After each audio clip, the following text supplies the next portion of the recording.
তিনি শেষ আইএসএলের সর্বোচ্চ গোলদাতা।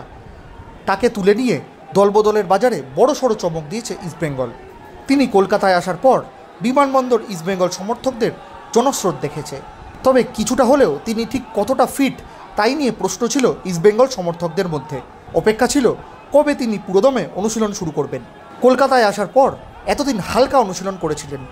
বুধবার সকালে যুবভারতী ক্রীড়াঙ্গনের প্র্যাকটিস গ্রাউন্ডে অনুশীলন ম্যাচে আর্মি রেডের বিরুদ্ধে মাঠে নেমেছিল ইস্টবেঙ্গল। এই ম্যাচে প্রথম একাদশে ছিলেন না দিমিত্রিয়স। তবে বিরতিতে দল যখন 0-1 গোলে পিছিয়ে, তখন দ্বিতীয়ার্ধে শুরুতেই তাকে মাঠে নামান কোচ কার্লোস কুয়াদ্রাত। আর মাঠে নেমে প্রথম টাচেই গোল করলেন দিমান্তাকস। বুঝিয়ে দিলেন ডুরান্ডের ম্যাচে মাঠে নামতে কোনো অসুবিধা নেই তার। মাঠে নামার মিনিট দুয়েকের মধ্যেই মহেশ সিংয়ের থ্রু বল ধরে বল জালে পাঠান দিমিত্রিয়স। সব মিলিয়ে মিনিট 15 মাঠে ছিলেন।